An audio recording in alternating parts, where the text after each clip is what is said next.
Hey, what's up, folks? Welcome back to On Texas Football. Welcome back to the Winning Drive, the primetime edition. I'm Lifetime Longhorn Rod Babers. Pleased to be joined by fellow Lifetime Longhorn, the young prodigy himself, C.J. Vogel, and our own coach, former high school football coach at Burnet, Capel, Brownwood, Belton, Rotan.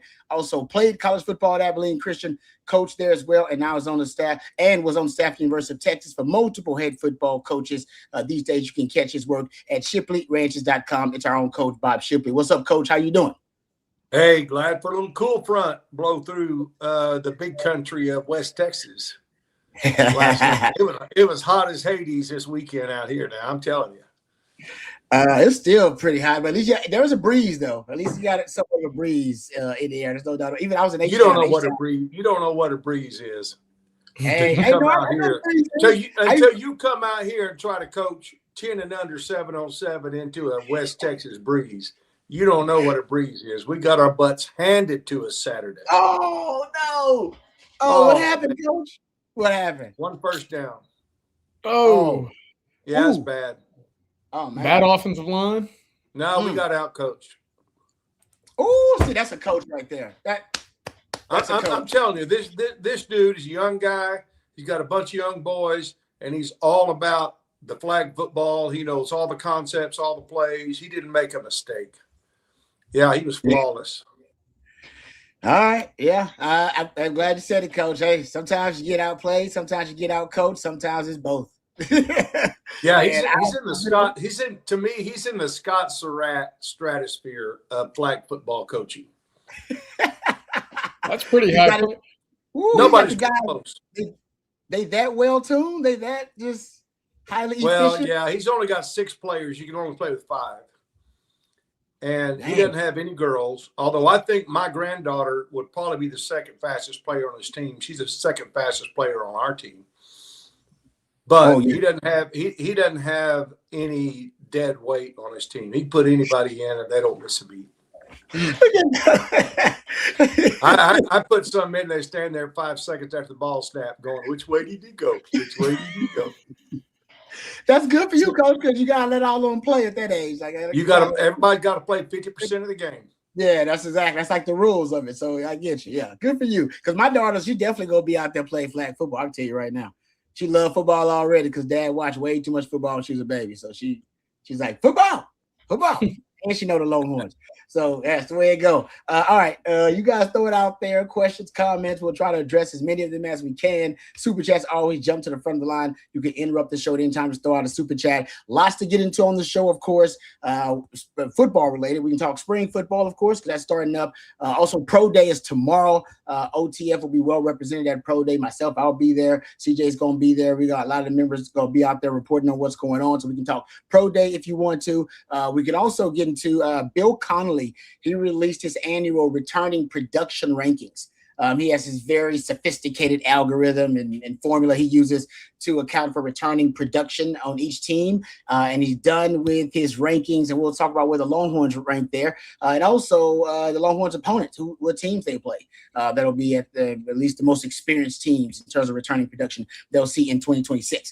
So we'll dive into that too coming up a little bit later on in the show. So we got lots to get into football related. But a lot of the discussion right now among Longhorn fans is about all the success of some of the other sports, particularly the Texas basketball teams, the ladies and the men, both headed to the Sweet 16. So congrats to both the ladies and the men headed to the Sweet 16. By the way, shout out to Texas softball because now after the weekend, I think they won 26 straight. If I'm not mistaken, that gets them like 28-1. Texas baseball 20-3. The top 5 series win over the weekend, big win for them. And so it's a lot of things going on the 4-day. There's a lot of success happening right now on the 4-day because I did see that Directors Cup. I ain't going to say it's guaranteed to come back to Texas again, but I think that Texas has the best odds to win the Directors Cup now, too, after what the Texas men have done in the tournament because that was a bit unexpected. So, yeah. Nice little weekend on the 40. Yeah. CDC he's did a damn good job. He and all the athletic department, shout out to the folks behind the scenes, but they've done a really good job because Texas sports right now is starting to hit one of them golden eras because now the big 3 sports look like the major 3 sports Obviously football, men's basketball, and baseball. Looks like they're about to now start competing for championships. Shout out to Sark. He's already been doing that, but it looks like baseball and basketball now ready to enter that conversation too. So golden age, baby. Shout out to CDC. Well done. Okay. I want to get to this returning production stats, and then we'll dive into questions. So throw them out there, guys.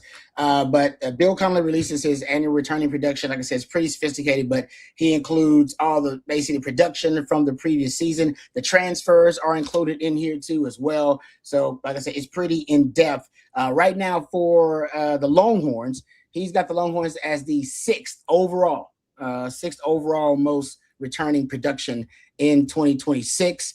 And offensively, he's got them, when that's right away, 68% returning production, puts them sixth overall. On offense, he has them with 73%, with the fourth most overall production in college football returning.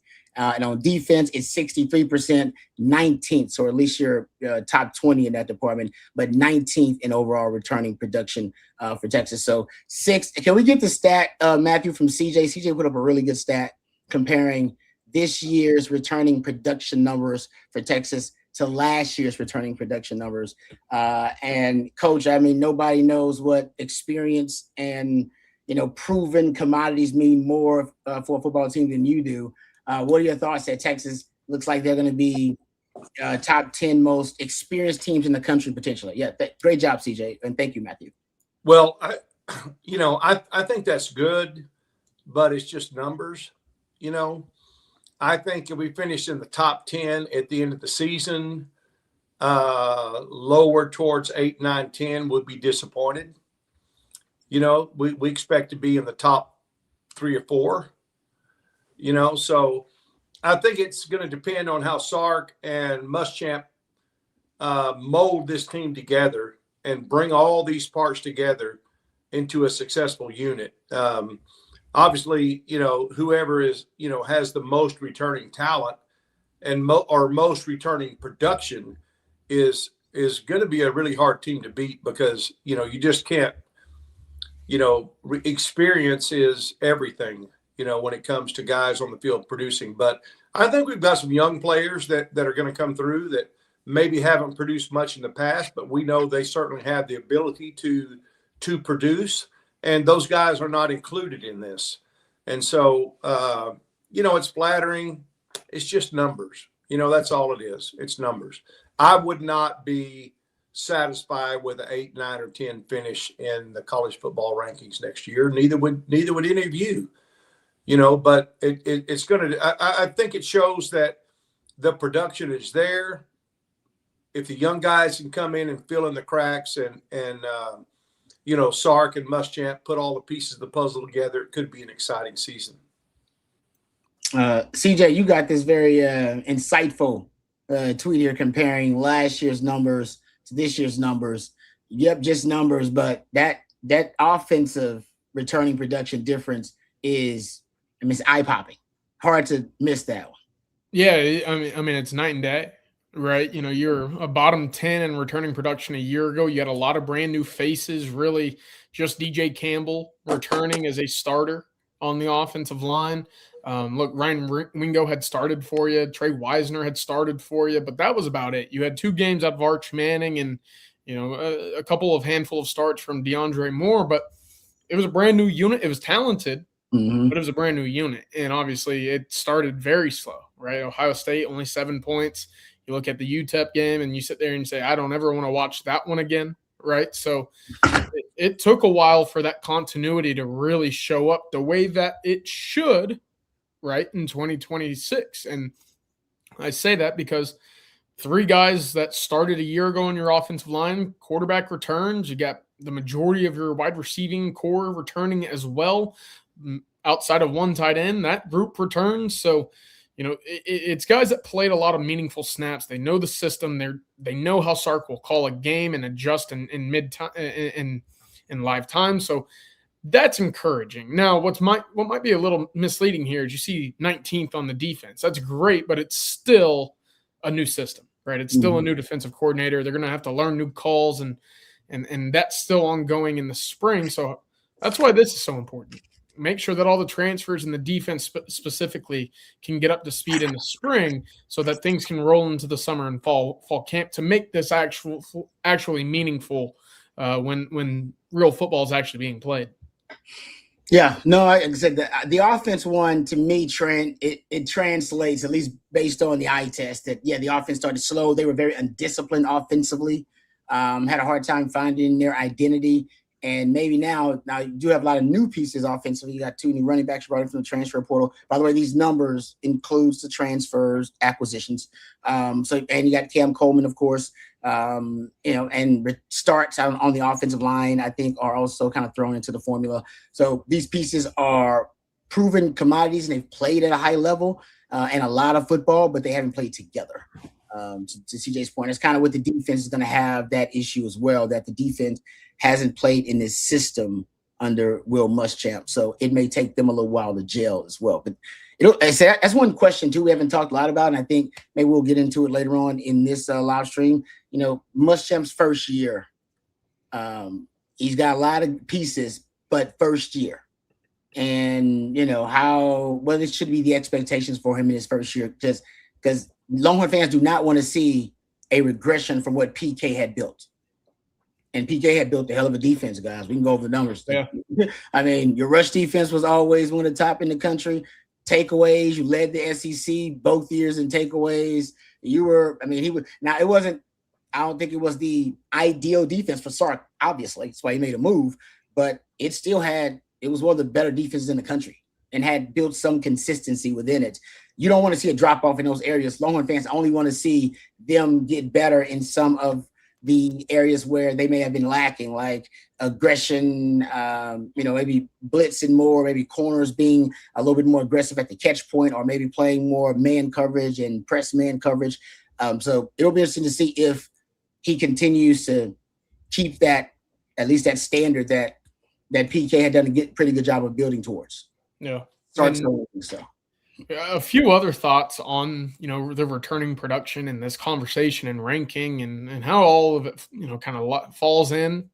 Look, Clemson was number 1 a year ago, right? They returned the most. They had 5 guys about this time that were getting first round mock drafts, guys that were going to go in the top 45 at the very least. And, you have a veteran senior year quarterback, and the trenches look good. You got some guys on the offensive line, and finally got some wide receivers, right? It'd been a while since Clemson had those, true game changers at wide receivers, and it was projected that they would have one. Well, just because you're number 1 in this ranking doesn't mean that you're even going to be in, line for a successful season. Clemson goes 7-6, 4-4 in the ACC, and folks are wondering if Dabo Swinney is even a guy that you should be in or having a conversation of being a national championship level coach. Is he even elite still? So it's nice to have this. And I do think Texas is talented. They do return a lot of guys that are at key positions, left tackle, quarterback, edge. Mm-hmm. But it doesn't mean that Texas is guaranteed to go out and succeed in the fall. So keep that in mind. Yeah, no, I agree with you. It's a hell of a schedule. And based on this, Texas, they play – Florida is basically the most experienced team they're going to play based on the returning production stat here. 66% overall. That's 10th most returning production. They do return the most production on defense here, says so. So Florida defense has a lot of guys coming back, but they'll be with a new coaching staff as well. Keep that in mind. If you're just looking at the team that has the most balance in returning production based on these numbers that Texas will face, it actually is probably A&M. A&M is 21st in overall offensive returning production, 18th in defensive returning production. They'll also have a new offensive play caller, but they're the only ones that's like top 21 in both. The rest of your teams that you'll play, very lopsided. Either a lot of production returning on offense or a lot of production returning on defense, and obviously not so much on both sides of the ball. So OU was a bit surprising. Number 3 in offensive returning production. And, Jeff Howe and I did a video on this earlier this afternoon. They were a young team, right? And that offense was not very good. So how much can you truly develop and get those guys playing into the system in year 2 is going to be key. And Norman, of course, I know some folks are going to have some fun that I'm pointing out Oklahoma here, but look, number 3 is number 3. That's a high point to be at with a lot of guys back in the same system for a second consecutive year. The only problem with Oklahoma, and I agree with you, by the way, because they'll return material being that system. What that's like it'll be his fifth year in that system with Ben Arbuckle, whatever, fourth year, I think, in that system. So he knows that system intimately, like the back of his hand. And offensive line wise, I believe they're returning the 16th most offensive line snaps, which is pretty good. I mean, that's among the teams that Texas will play. Only Arkansas, I think, is supposed to return more offensive line snaps. But they don't have a game changer that scares you really at the skill positions. No, Satanya's fine, but he's not a guy that puts fear in you. Yeah, I think that's what they're lacking offense. Like Texas will play some teams that do have guys like that. They're gonna play Missouri. Missouri's got Hardy. Ole Miss has got Trinidad, Chambliss, and you got Lacey. I mean, obviously, Ohio State's got a bunch of guys. Jeremiah Smith leads the way there. Bo Jackson in the backfield. I mean, you're gonna Jaden Ball with Florida. Like you play teams where this guy's a problem, and you're gonna have to allocate resources to stop that guy. Period. You bet you're gonna have to do it. If you don't, they're gonna make you pay. Oklahoma is missing that guy. I think they'll have a lot of production and a lot of experience. Yeah. They're missing that. Yeah. So say Parker Livingston. I was going to say that. I was like, could it be? I want to add here. I've had people before tell me, "Hey, coach, you got, like 8 of 6 or 7 of your offensive guys returning from last year." And the truth of the matter is, I didn't want to say it, but yeah, they weren't worth a crap last year, and they're coming back this year. So you got to take all that with a grain of salt. Yeah. OU returns the 3rd most offensive production. Well, I'm sure Texas is sitting there saying, "Yeah, they didn't score a touchdown against us. Bring them back home. We know their number." Marcel Reed, A&M, that offense, 2 touchdowns in 2 years. They know everything there is to know about that offense. So to your point, Coach, it's not always the best thing that some guys are coming back. Sure. I guess that's what the transfer portal is for. It's like, I wish this guy wasn't coming back. I want to upgrade. Well, I think we're all glad the A&M quarterback's coming back. I've said that. Yeah.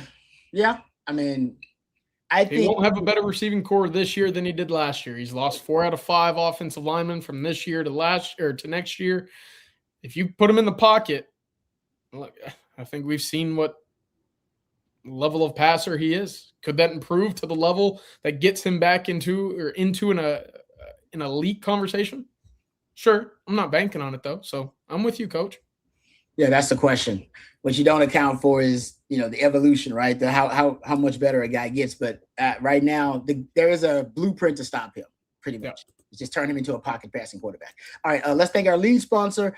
We got Stevie on the other side. Let's thank our friends over at Von Lane first, and then we'll dive into our Monday conversation with lifetime Longhorn Stevie Lee. Thank you to our friends over at Von Lane. Guys, I don't have to tell you about what's going on at a lot of the major airports around the country. I'm not going to get into it, but there have been some nightmare stories about the security lines and the TSA. And, oh, man, now I think ICE has been deployed at the airport. Listen, if you want to stay away from it, if you can, and our friends at Von Lane offer first-class travel experience on the ground. You'll board in minutes. It'll take you no time at all. I've done it myself several times at a private hotel terminal. You'll settle into one of just 22 oversized leather seats. You'll enjoy complimentary Wi-Fi, snacks, beverages, and hot towel service on every trip. On select departures, Von Lane also offers complimentary meals if you'd like it as well. And right now, they've actually upgraded their entire fleet with Starlink internet across the entire fleet, making your Wi-Fi faster and more reliable. So if you're like me and you want to work on those Von Lane trips, you can get a lot of work done. Trust me, I've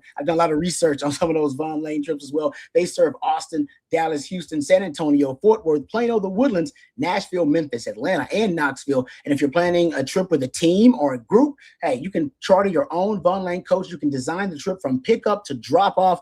Visit vonlane.com. That's VONLANE.com. And if it's your first time riding, you can enter the code OTF26 at checkout to receive $20 off your first trip with Von Lane. That's Von Lane, your private jet on wheels. Thank you very much to our friends over at Von Lane. All right, now it's time to bring on my former teammate, lifetime Longhorn Stevie Lee, who joins us, courtesy of our friends at Hard Grove Roofing. We'll tell you more about them later. But thank you, Stevie. We appreciate you joining us, taking the time. We know you're a busy man. How was your weekend?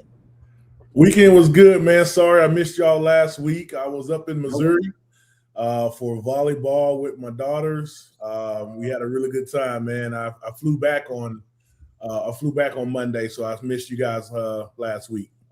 Oh man, hey, we miss you too, brother. Always great to have you. How did it go up there with baby girl in the volleyball? How was it? Yeah, we got some hardware. Yeah. Unfortunately, we pay so much money to be there. I don't know why they don't give out hardware, man. So they did really well, and the team did well. My daughter did very well, and it was just a lot of fun. I was in St. Louis, the 314 on March 14th, and they call it 314 Day, right? Yeah, and it was lit downtown St. Louis, man. So it was fun. I had to hurry up and get out of there though. Yeah, well, I bet some spring breaking going on because it's spring break time, so people probably exactly. Yeah, and we were in that airport stuff. Luckily, we were able to get there early enough to bypass all that. So you didn't have to. What was your wait like? I was 20 minutes in line. I'm pre-checked though, so nice. Yeah. Okay. But we were so nervous, we got there really, really early, and so I'm sitting in the airport for like 3 hours after I passed through. But hey, yeah, you got to do it. Yeah, you can't take a chance on that kind of stuff. But you pre-check, so you good. Yeah. All right, Stevie, I got a couple of things I want to ask you about, but tomorrow for the Longhorns is pro day, big day. I'm gonna start calling it Ethan Burke Day because he's got the most to prove tomorrow. We can talk about that. But first off, did you participate in pro day? And you did not? I did not. So my story is I played in the Rose Bowl, came back and got my real estate license and started selling real estate, right? But I went to the pro day that was supposed to be my pro day. I was dressed in my office attire, and all my teammates were, doing their thing. And so it was the weigh-in and check-in time. And so they go down the line, they called everybody's name and they got down to my name. And I'm in my office attire. I go, nope.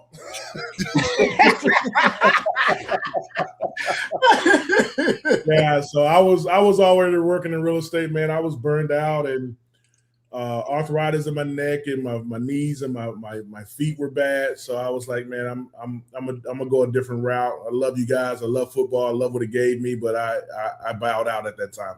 I did not know that, Stevie. I swear I had not heard that story. Yeah, man. That's good. That is great. That is fantastic because, man, you definitely got a head start on everybody. That is great. Yeah, but some guys went on and made a lot of money in the NFL. So I guess you did say like you was dealing with pain, and I get all that. But you should have just, roll the dice, man. You never know. You went to the right training camp. Come on, man. Quit looking in the rearview mirror, Rod. Yeah. The man's made more money than all of us put together. I agree. All good. I'm just saying. I remember playing with him. I'm just saying he had an outside shot because I gave him size. You know what I mean? And some nice. No question. I talked it over with my dad and all that stuff. He wanted me to go the other route and just try it, but man, that neck injury was serious. Neck and shoulders and all that stuff. That stuff's scary. It's serious. And I wanted to be able to pick my kids up, and just other things, man. I think you never look back, and the past is the past, but I think I did okay. I think I'm okay. Did okay? What? Come on, man. What you talking about, man? I done met wife. I know wifey. I know the family, man. Beautiful family. And already, you deep into the career. You've been a career man now, going on two decades. No, it's 20 years. I had my license for 20 years and selling real estate for 21. Well, basically 21 years. Yeah. Wow. Yeah, man. That's legit. It's a beautiful thing. All right, let me ask you this though: who you think? Maybe I should ask you other than Ethan Burke, but you can probably pick it up. Who's got the most to prove? What guys you think got the most to prove at Pro Day for Texas? Oh man, the most to prove.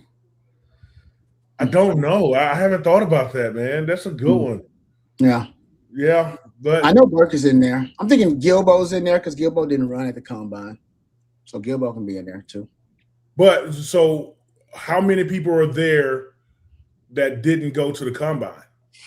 There's only a handful, right? Yeah, Old Brevard will get a look. Yeah. You'll have your specialists, Bo Meester, Mason Shipley, but really Burke and Brevard are going to be the two that I think have the most size. Gilbo, Rod, to your point, didn't run in Indianapolis, so anyone. I don't know. Not really anticipating a whole lot of action for the guys that did participate. There's some pretty good times that I don't think you want to really. So being with Hargrove, I had a few talks with Mason Shipley, and because he was our NIL partner, and he's a good kid, good head on his shoulder. But I don't know how you pro day as a kicker. I've never seen that. Do y'all know how to do that? I think they just kind of ask you to, don't they? Do you put on your own kicking display, or I'm sure somebody up there like an NFL? Well, I'll tell you how you do it. You run a 4.47 and kick a 70-yard field goal. That's how you do it. That was crazy, Coach. I don't think I've ever seen anything like that. Who did this? A UTSA kid? Who did that? Yeah. Right? Was it UTSA or SMU? One of the two. Oh, maybe it was SMU. No, UTSA. It was UTSA. Yeah. I think I saw I've never seen a kicker run a 40-yard dash. Yeah. But if you're that good of an athlete, I mean, you might as well just say, hey, man, this is what I got in my bag if you need it. Was there a fake in his history, though, where he had to convert a fake field goal? There better be. That's what I'm saying. Traylor's going to have to answer some questions there. Exactly. I totally agree. So, like, this guy ran a 4.4 he's a kicker. And he, what'd you say, he kicked a 70-yarder or something like that? Yeah. Man, and you don't have a fake with that dude, and you didn't have one, then you wasted some talent, Coach. Yeah.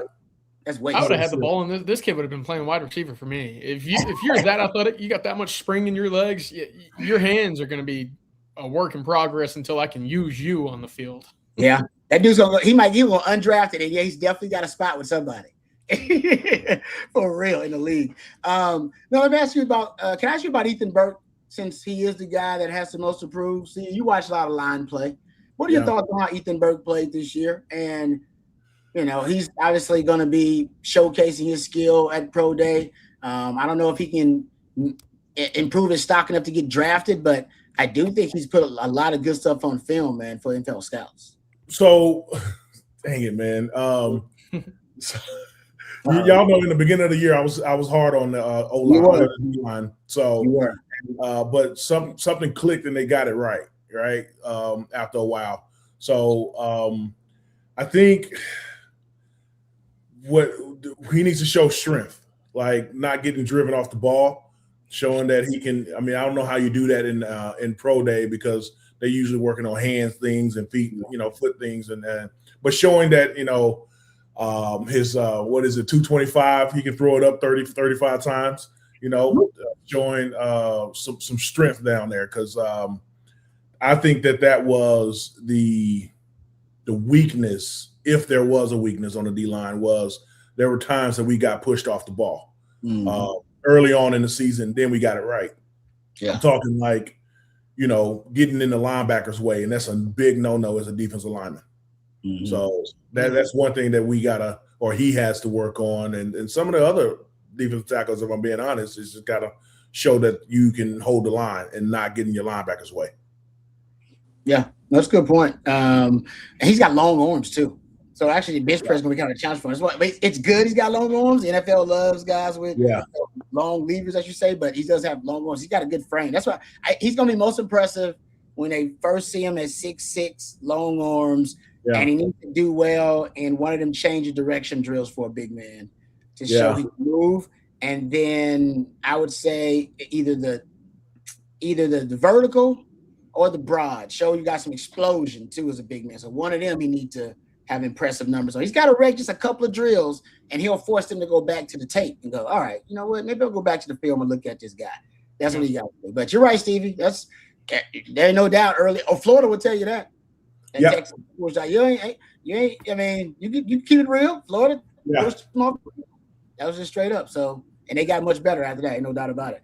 I don't like talking disparaging about the players, and it's just my opinion and my my thoughts. But it always can get better. Just work on it, Nobody was talking about that until Stevie was talking about it after the Ohio State. He's like, I don't like the way these guys getting moved up the bottom. I'm like, for real? I thought they did pretty good. Like, nope. I was like, all right. Like, go back and watch it. And then Florida happened. Everybody was like, what happened? I was like, Stevie tried to tell y'all. I'm gonna say if y'all was watching, he said he didn't like it. So I always man Stevie when it comes to line play. I know that about it. All right, Stevie. Hey, we appreciate you taking the time, man. We won't take too much of it because we know you got obligations. But thank you for hanging out with us for a little while, man, each and every Monday. Appreciate it, man. It's good seeing y'all again. I missed y'all last week, man. Yeah, man. It's always fun. Absolutely. Maybe I'll run into y'all at one of the spring practices. Come on. Oh, yeah, for sure. No doubt. Try to make that happen. All right, guys. Thank you. All right. Thank you, Stevie. Thanks, Stevie. All right, that's our lifetime Longhorn Stevie Lee, courtesy of our good friends at Hardgrove Roofing. If you have any issues or concerns about your roof, don't try to DIY that. Leave it to the professionals at Hardgrove Roofing. They have offices all over Texas, Louisiana, and Arkansas, but they're the most pro burnt orange roofing company out there. They have great partnerships with Longhorns, including my man Stevie Lee. And Stevie won't be on your roof, but he can vouch for the character of the fine folks at Hardgrove Roofing. I can as well. We've actually done several activations with them, and they are very, very kind folks, but they are devoted to customer service. They are devoted to their customers, period, making sure they provide the most reliable and the best service possible. So reach out to them today, 512-645-3202. Know who's on your roof with our friends at Hardgrove Roofing, hardgroveroofing.com. All right, let's get to a question. Antoine says, Cooper, Bishop, Carlton, Wesley, Atkinson, Cummings, Smoke. Who else do you see as not redshirting? Good question. Damn, that's a good question, actually. I hadn't even thought about that, Antoine. I really hadn't. And that's a good, you're right. Cooper's not redshirting, right? At running back, we assume he's going to have a role. At Smoke, I'm with you. I saw Smoke. I would try to find a way for Smoke to play, but who knows? Maybe you end up deeper at corner than you thought. Tyler Atkinson's definitely going to play at linebacker. Yeah. What about Carlton? You think Carlton red shirts? I thought Carlton. That's where my brain went immediately because, look, we've seen instant impact freshmen play the edge position for the last 2 years, right? Lance Jackson, Colin Simmons. Is Carlton going to be a guy that fits into that conversation? We'll see. Or could we just be sitting there saying that's going to be Richard Wesley's time, right? Mm-hmm. So there's not necessarily been multiple, but has Texas had guys as versatile or ready to play physically for both of those edge guys than 6'5", 279 Carlton and a 6'5", 254 Richard Wesley? I don't know. So that's something to keep in mind. The other thing I was going to look at is I could see Cohen Brown being a special team guy based off of how well he runs, how well he's already physically matured. So if we don't see him necessarily on the field in that wide receiver circle of trust, I could definitely see him being a guy that Texas throws out there on kickoff or kickoff return. You know, I mean, he's 6 foot 210, it's 205 right now. Like he could certainly find a way onto the special teams unit given his hands and athleticism.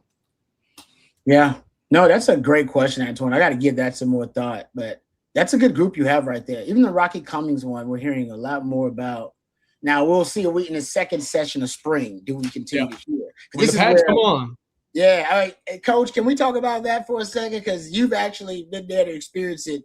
You know, the difference between the first session of spring, where I guess it's basically just shells, and you know, sometimes they probably had helmets and shells for most of the time, and now you're going to be having more padded physical practices. And you know who tends to separate here? Have you had that happen where guys look very different from when you actually put the full pads on? Yeah, the cream rises to the top, you know, and it's when you start doing blood alley and you know that kind of stuff. You start getting more physical. You start seeing who wants to get in the mix and who shies away from the mix because they're not emotionally and mentally ready to play at that level. And so I think guys have had a week to kind of think about, process everything they've been through, and things are going to start getting real now. And so I'm glad we're having that spring game so we can see, you know, the progress those guys have made or the lack of progress they've made. And it's probably not as much physically as it's going to be mentally and emotionally able to sustain themselves against proven players. You know, that's the key. they can go against, other scout team guys and look okay. But when you put them in the fire against the guys that are going to be playing for us next fall, the majority of the downs, that's when you're going to see a separation. And sometimes guys just aren't ready for that. But as I've always said, we need dogs. We need go daddies.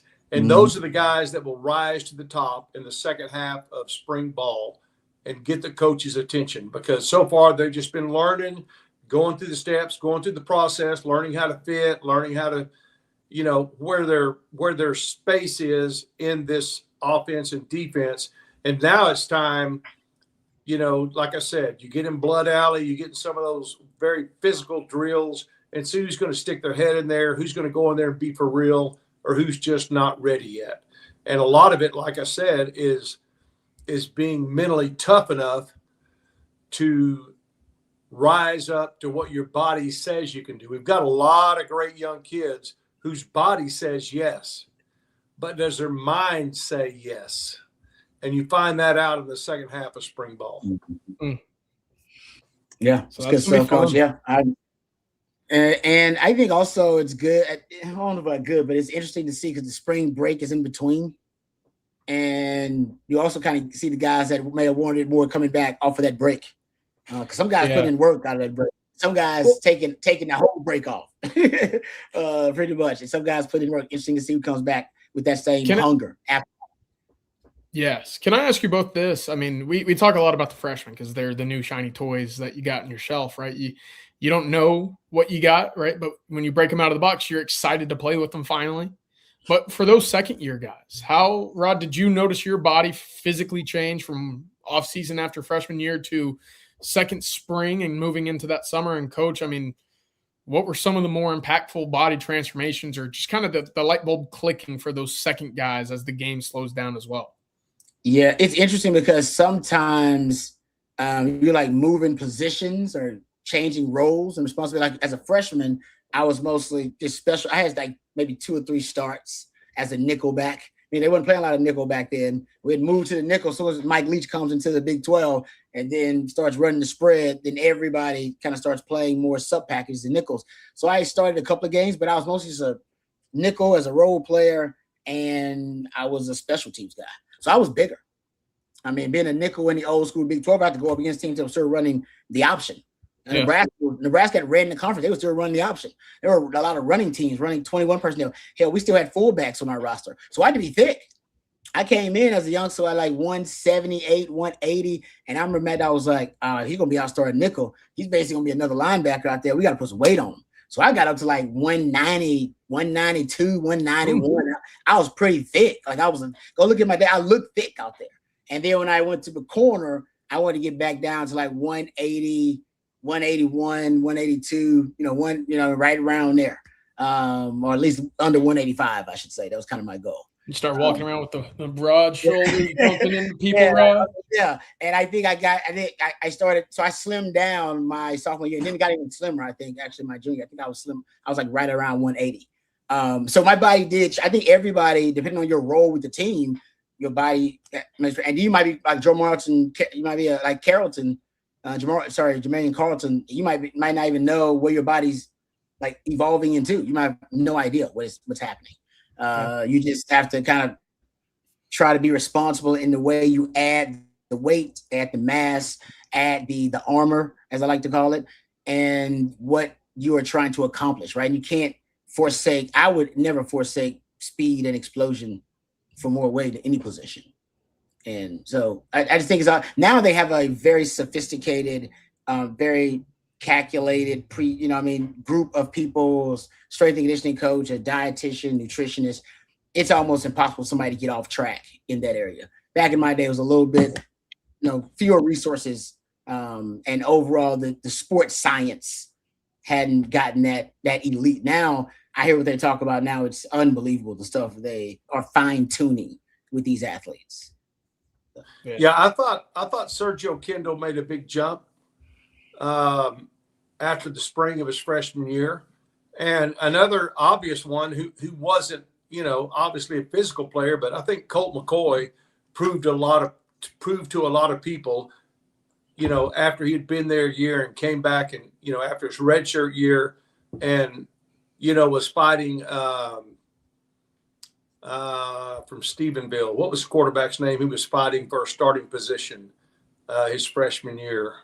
He wound up transferring to I don't remember where he transferred to.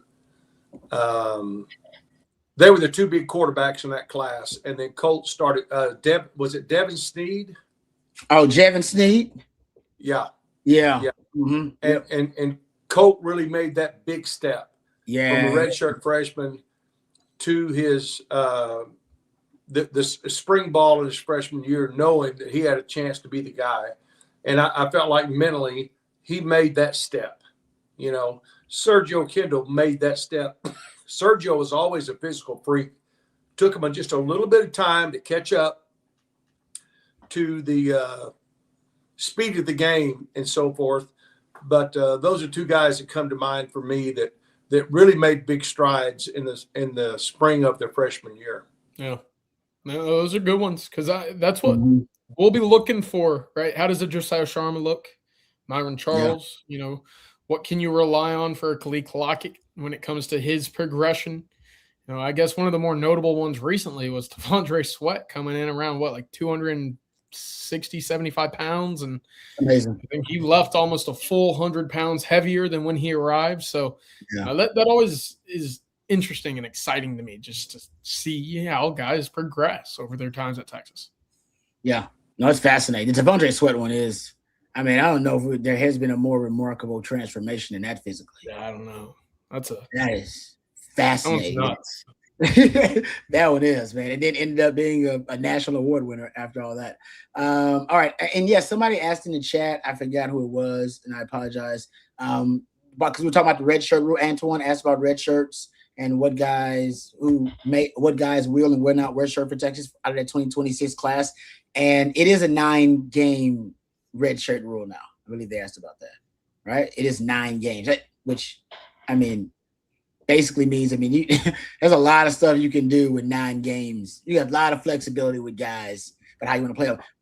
Yes, thank you, Coach Steve. Sorry. Yeah, it used to be 4. Used to be 4, exactly. Yeah, and now at 9, you can do a lot of stuff with that if you're a coach. So, and somebody else also put out there that the guys who don't play, that they're more likely to leave.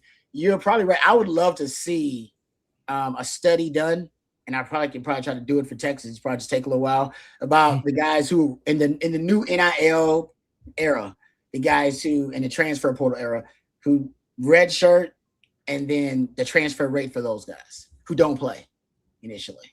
What's the transfer rate for those guys? Because it probably is hard. It's definitely tougher to retain those guys if they don't play these days. That's just the reality of it. Which is why I think Texas will try to get a lot of those young guys on the field as soon as they can, just to see if they could actually use them in the rotation later, if they could end up breaking through. Like a couple of guys that we've seen freshmen do that for Sark. Sark truly believes if you're good enough, you're old enough. He's not one of those guys that's reluctant to allow him to play with a freshman. We just watched Grayson Littleton go out there and start as a freshman versus Ohio State. Who the hell thought that would happen? A true freshman. And they went after him just like we all thought, and he showed out versus Ohio State. So, all right, let's get to a couple of questions here. I know we got a super chat. Let's get to that one first. CJ Horn 15, thank you very much for the super chat. We appreciate it. It says, how much is Blake Gideon going to help Muschamp? Strangely enough, I actually talked to Will Muschamp today. I do a show, Texas and also, at least I did a show, Texas and also, I married Nick Shuley. And Muschamp and Blake Gideon came on. The shows will come out later. I'm sure they'll break them up. They won't be on together. But I interviewed him and asked him about Blake Gideon. He did joke and said that Blake Gideon's a better coach than he was a player. And I was like, man, Blake, I said, once again, I know he did. I was like, everybody always hating on Blake Gideon as a player. Man. Dude, can I give you a Blake Gideon stat real quick? That's 4-year starter. 4-year starter. 52 straight games. Straight. He started 52 straight games. That's the second most all time at Texas. It is the most in the history of DBU. So coach is right. To me, I don't know. To start 4 straight. Now, these days, if you just end up starting, that much, you probably end up leaving and going to the league early. But I mean, Blake Gideon was, I'm telling you, that as a freshman to be that consistent, depending, we were just talking about that. Blake Gideon, to me, he's one of my favorite players. I know people feel a certain way about that, but he's also 21, so holds a special place in my heart. But anyway, in terms of helping him, and Muschamp said this, he said, I've taken him with me everywhere I've gone. He said, That's true. time I get a job, I grab Blake Gideon to come with me, or I try my damnedest to get him. That tells you everything you need to know right there. He had him as a player, like Coach said, 4 years. Was started with 3 years for Muschamp, and then still after that, he's like, everywhere I've gone since he's become a coach. And he actually, Blake Gideon said he encouraged him, Muschamp did, to become a coach. And he said he reminds him of his dad. He said, because my dad got a fiery coaching style like Coach Muschamp. So some people, it may be off-putting. He said for him, it was almost comforting. Yeah, he's right. Yeah. Steve Gideon was a great coach, and he was fiery. Yeah. Was definitely fiery. So he said, yeah, he don't care about the fiery thing, Coach. He's like, oh, man, I grew up with that. He said, that's all good. Some people are like, oh, man, he's tough. He's like, tough? That's sounds like Pop to me. Yeah. So I just think that there's a confidence and there's a comfort that Muschamp has with Blake Gideon, obviously, and a confidence that he has in Blake Gideon, obviously, that, hey, this guy knows my system. He played in my system. He knows how I think as a coach. He knows what I want. I don't have to break it down for him in every bullet point. He knows exactly how my philosophy and how I want it coached, the secondary. So I just think that's what it is. It's the confidence and the comfort of having a guy like that, that is intimately knowledgeable about your system, and that you are secure, that you feel secure in him being able to carry out whatever task you have as a coach. And it says a lot about Blake Gideon too, leaving a good Georgia Tech program as a defensive coordinator to come back and continue to learn and grow as a defensive coach from Will Muschamp. That says more about Will Muschamp than it does Blake Gideon to me. Yeah, so that's a nice title, defense coordinator at a P4 school. I mean, that's tough to just give up. So I'm with you, Coach. Also, okay, since we're talking about the Muschamp thing, I'll give you my favorite quotes from the Muschamp interview. I won't go into detail about it because I don't know if I want to give too much stuff away or whatever. But he was talking about guys coming to Texas, and he did say, if you're sensitive, don't come to Texas. Not with him there. If you're sensitive. If you're sensitive, don't come to Texas. He also said, man, what else did he say that was really good? He also said that he said, I don't need no more friends. I don't need no new friends in my life. He said, I tell people that all the time when they're like, oh man, do you think you hurt that guy's feelings? Or man, you worried about the way that guy, the way that you're viewed by the public? He's like, I don't need friends. So you get the same Muschamp you've been getting. He was unapologetic, like, I don't need no new friends. And I got the feeling that's kind of what he says to his wife sometimes too. Like, hey, I don't need no new friends. Who's trying to get me to go out? I don't need no new friends. I'm trying to study football. And here's the best quote / little, I guess, tidbit from the interview. Because we try to ask him about stuff away from football. We try to ask him about stuff, outside of football. What do you enjoy doing? And so we tried to ask him about TV shows. And he was dead serious. I BS you not. He said, man, I didn't actually know what Netflix was until COVID. And he's like, during COVID, my wife kept asking me, did I want to watch some Netflix with her? And he was like, it seems like a pretty good show. I'll check it out with you. She's like, it's not a show, Will. It's a streaming platform for TV shows. He was like, what? He said, basically, mind blown. Dude, he thought Netflix was that's how deep Muschamp is into ball. That he did Netflix until COVID in 2020, had no idea what he was. Like, he was sincere. The only streaming service he knew was Huddle. I mean, that's it. Exactly. That's it. He was sincere. He was like, no. Hey, Will Muschamp at one point over 20 years gave me the best coaching advice that I've ever had. And he said, never reward powders. Never reward powders. Yeah. Guys who don't get their way and they want silver and sulk, they ain't going to see the field. I'm not going to reward your pouting. I don't care how good you are. Mm-hmm. And that's something that stayed with me for a lot of years as a coach. And really, I think helped our football teams through my years as the head coach is, it's just like kids. When you reward pouting, you're just telling them that all you got to do is, get their bottom lip out and you'll get your way. Not with Will Muschamp, you don't. You're going to be sitting your butt on a bench if you're pouting with Will Muschamp. Yeah. You better come ready to play, swallow your pride, and be able to be coachable. Yep. Hey, Coach, to that point, I bet now pouting has been rewarded more than ever because of the transfer portal. So pouting now has actually been rewarded. So I wonder, Muschamp in this day and age, ooh, that's a reckoning right there. I see somebody said, Sandman says, you want to Netflix and chill? And then Alan said he at least had huddle and chill. That's all he Oh, Alan, it was right there. It's huddle and cuddle. The huddle and cuddle. There you go, CJ. That's what it is. The huddle and cuddle. Wife is in there. He's like, nah, baby, we're going to huddle and cuddle. Let me watch this film real quick. I'll be right with you. I got to finish the third down. He puts away the remote and he gets the little laser pointer and the slide projector so he can go to the next play in time. Oh, the chat. Y'all are wild, man. Y'all wild for that. All right, let's answer some more questions and then we'll get done with the live stream here. Okay, how about this one? Doug wants to know, CJ, good evening, gentlemen. CJ, any recruiting nuggets you would like to share, sir? Yeah, one real quick. Jaden Nelson, a linebacker out of the Houston area, committed to Texas Tech about a week ago, and it's been kind of paraded around a little bit, big time NIL addition for Texas Tech, 4-star prospect. He will still take his June 5th official visit to Texas. He confirmed that with OTF earlier this evening. So wanted to at least mention that. But right now, all attention is after Tuesdays when you'll start seeing a lot more of these kids back on the campus for spring practices. Of course, Texas will keep everything pretty quiet for the pro day as there's going to be probably 75 scouts and execs and coaches coming in tomorrow afternoon. Thursday and Saturdays when you'll start to see the recruiting side of things really start to pick up once again moving forward. Hey, I do want to say this. One of the things that Texas Tech did that was they saw it before anybody else did, and they acted on it.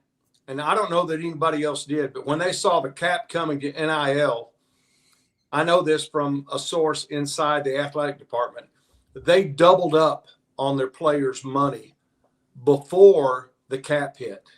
And so that allowed them to have more money to spend once the cap hit because they had doubled up those guys' money the year before the cap hit. And so that way everybody was happy. And I don't know of anybody else that did that. And so that's why Tech still has money to spend in NIL because those guys before the cap hit got their money up front. And so then when the cap hit, they had already gotten their money. And so they were able to use their money for 2 or 3 years to come when nobody else did. Interesting. It is. So they grandfathered it in. They basically grandfathered the whole system. The money they got is under the old system. Yeah, they paid them all in advance before there was a cap. Then once a cap hit, now that money was free for the new guys. That's why they're still being able to bring these guys in. Yep. Damn. So they gave themselves a window with the guys that they had stacked. It's pretty good. That's smart. You got to find this is the beauty of this system. I don't know the beauty of it. But I think the key to it is you want to figure out your own formula because everybody's formula is different. Depending on what your booster donor base is like, depending on how much you want to commit to redshirt, to football and to basketball and all these other sports, you got to figure that part out. And then you got to figure out a loophole. That's why they've set it up where there are loopholes. It's like your tax code. The tax code is full of loopholes. You got to find you a good tax person. That's the key to it. If you want to avoid tax, they call it tax avoidance. Tax evasion is illegal, but tax avoidance is actually something people do for a living. Like, I will help you avoid these taxes. And same thing is true with the NFL salary cap. That's the reason the Eagles are doing things that the Browns aren't doing, or the 49ers are finding ways to cheat the cap, or the Rams are finding a way to a loophole to circumvent the salary cap. There is a way that what Tech is doing. I don't know if everybody can do that. And now it's already obviously too late for them to capitalize on kind of grandfathering things in from that old system. But everybody's got to find their own methodology to conquer this thing. Like, hey, Indiana figured out their own way. right? We just watched Indiana do it, their own formula. What they like, old guys in the system, and they figured out a different way to zig when everybody else was zagging. Because you can't do it like everybody else is doing it. Otherwise, that's you're not going to have an advantage. You're just going to be going the same route everybody else. You got to find something that sets you apart. It's going to distance you from the pack, and that's what Tech is doing. They found a couple of ways to do it. Yep. All right, couple of questions before we get done. How about this one from Morgan? Says, I have a question. Who do you think are going to be special team stars, not kickers, punters, or returners? Damn. Not a kicker, not a punter, or returner. So just guys that cover kicks. We're talking about basically here. And block for kicks. Maybe guys that can block a kick. Ethan Burke could block kicks. He had like a couple in his career. Some guys have a knack for that, by the way. Blocking. Rasheem Biles has like 3 punt blocks in his career, I believe. Ooh. They all came when he was a freshman. Because he was a freshman, that's all he was doing. He wasn't playing. They put the dude on punt. Dude was blocking punts left and right because he's just got great instincts. So who's going to be that guy? It should be these young DBs, man. These young DBs are long and they're athletic. Like a Zealous Hicks should be a star on special teams. Whenever he's completely healthy. Trying to think about some of these other young DBs like Howard. He should be. I mean, if these guys are actually going to play for you. Some of those young DBs, I wish if Jonah Williams was healthy, they won't put him out there on special teams. You can't risk it. But the linebackers, you're going to need it. Maybe Tyler Atkinson should be a freak on special teams. Yeah, he should be a pump block guy. That's good. I mean, he's all lengthy and can move well. So I'd like to see that. I mean, one of the reasons why I think punting took a step back was it 2 years ago, or maybe it was last year after Ryan Sanborn left, and you sit there and you say, okay, why isn't Texas downing all these punts inside the 5? Texas was real young with their gunners. Yeah, that's true. Right? After Keelan Robinson and Keaton Crawford left, you then went to a redshirt freshman and true freshman.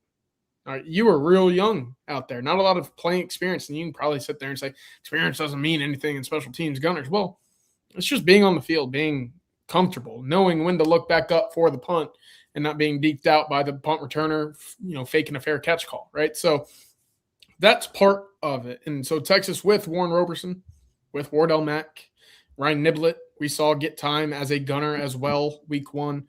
Those are guys that have been on the special teams unit for 3 years now. So it alone should take a step forward. That's what I'm looking at as gunners right now. But you start asking me a little bit more about what kind of some of your block specialists are.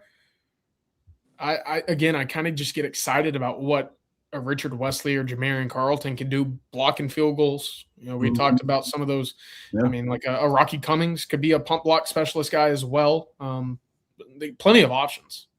Yeah, I'd love to see like when a Lance Jackson started becoming one of those guys. Who's going to be the guy that blocks your kicks? That long edge guy. He's long and athletic. He could do that. But I'm with you about the gunners. I was a gunner myself. I think Smoke Matthews might be a good gunner for you.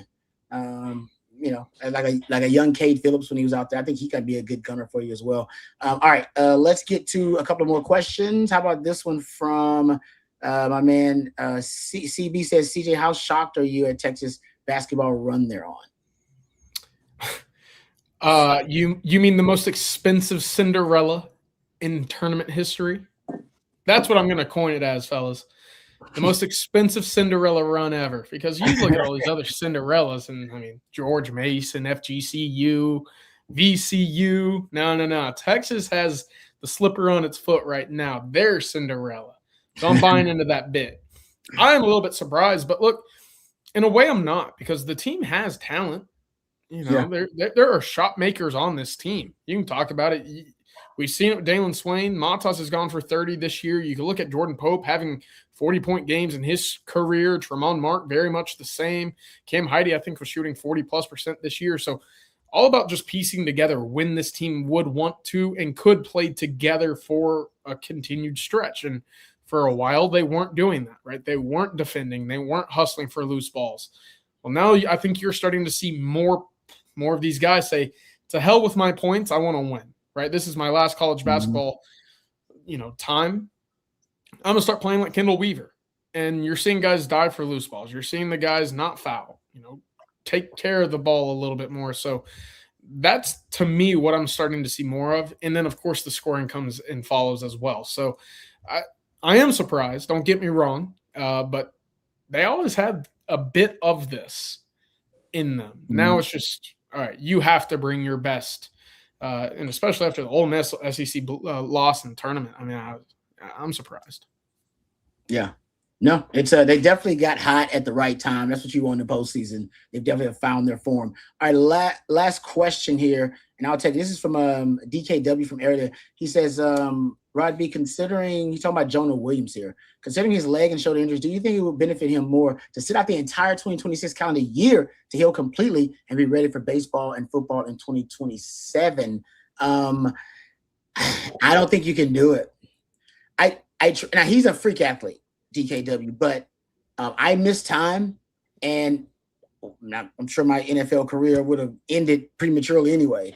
But one of the things that I'd love to, like, I was a work ethic guy, so I would try to outwork all my competition, put in more work, and I lost that ability to put in work and cultivate my craft. And man, sitting out, I know you can still work it, you can still, practice your craft in certain ways, but it's nothing like live reps. And he hasn't had enough live reps because of all the injuries. So I get you saying, hey, why don't he get completely healthy and then he can play a whole season? But I do think it would totally disrupt his development to take off an entire season from both sports. You'd be surprised how much decay like you have on your skill set by taking enough time. He's a freak athlete, so he would recover, but he's still going to end up basically missing time by, missing those live reps in baseball and in football. Ain't nothing like a live at bat. Ain't nothing like a live rep in football. You can't simulate in practice. You can try your damnedest, but it's really tough. And so I would be against that plan. I do get the thought process, and I'm not saying that you're wrong. But I remember missing time, and man, it really hurt me my development as a player. Like I could feel myself not getting out of breaks quicker. I could feel myself seeing the play, seeing the route combination developing and not being able to get to it because my body wasn't efficient in my movement, like getting out of my back pedal and and my hip fluidity and hip flexibility, all that stuff, because I just missed so much time. And then I got hurt again. So you're right. There's no solution for it right now. He's just got to do. I would ask him, if I talk to him again, how much money, I know you make a lot of money, how much money are you putting into your body? Like literally, seriously, how much are you investing in your body? That's your livelihood now. How much LeBron James invests $1 million in his body? How much are you investing in your actual body of that NIL money? Whether it be, I don't know, exploring other ways to recover. They got all types of technology now that you can be a part of. Hell, you probably can get NIL endorsements for half of it. Yep. Like how much are you, whether it be your diet, you might need to be a TB12 guy. Everybody's physiology is different. You may need to be a guy that's got the TB12 diet. Sorry. You may not be able to drink during the week. Like, I don't know what it is. Like everybody's body is different. Figure out what Jay Witt, go call Jay Witt, figure out what he figured out. He hadn't had an injury yet now. He's been in the league for a while, but he couldn't stay out there at Texas. You got to figure out what works for you. Like what's your blue zone of physiology so you can stay healthy? Is it more, yoga? Is it, you got to get more massages for soft tissue? Like what do you need to work on? Recovery, strength, all those things. Like he needs to figure that out. That's on him because everybody's got that individual journey as a pro athlete. All right. Thank you, DKW. All right. Let's thank our sponsor one more time and we'll get out of here. Thank you to our friends at Vaughn Lane. Folks, you've heard about all of the nightmare reports coming out of airports. The TSA lines are crazy. Security lines are crazy. Also, you got ICE deployed and now some of the major airports because it is such a mess. Try to avoid that. And the way to do it is our friends over at Vaughn Lane. They provide a first-class travel experience on the ground. You board in minutes at a private hotel terminal. You settle into one of just 22 oversized leather seats. You enjoy complimentary Wi-Fi, snacks, beverages, and hot towel service on every trip. They've upgraded their entire fleet with Starlink internet. So now their Wi-Fi is even faster and more reliable. They serve Austin, Dallas, Houston, San Antonio, Fort Worth, Plano, the Woodlands, Nashville, Memphis, Atlanta, and Knoxville. If you're traveling with the group, you can charter your own Vaughn Lane coach. You design the trip from pickup to drop off. And if you want to go check out Vaughn Lane today, you can get a great discount. Use the code OTF26 at checkout, and you'll receive $20 off your first ride with Vaughn Lane. That's VaughnLane.com, VONLANE.com. Your private jet on wheels. Thank you very much to our friends at Vaughn Lane. To end our conversation about Will Muschamp just figuring out Netflix was a thing in 2020. Coach Steve Sarkisian says Netflix and position drills instead of Netflix and chill. Yes, that's definitely what Muschamp would rather. That's good. That's good. We apologize if we missed any of your questions. Please direct them to the gentleman at Coffee and Football bright and early tomorrow morning. That'll be Bobby Burton and my man Jerry Hamilton. Also, you have the Tuesday night live stream that'll start promptly at 7 p.m. And that'll be my man CJ Vogel and Jeff Howe, which are Tuesday night live stream. Thank you, Coach, for everything. Appreciate all the wisdom and the levity. Thanks, my man Stevie Lee. Thanks to CJ Vogel, does a great job as always. Thanks to Matthew behind the scenes. Nobody does it better. He's the heart and soul of OTF. Thanks to our sponsors. Thank you to Von Lane, and thanks to Heartgrove Roofing, heartgroveroofing.com for Coach and for CJ and for Matthew. I'm Lifetime Longhorn Rod Babers. Until next time, hook 'em horns. Welcome.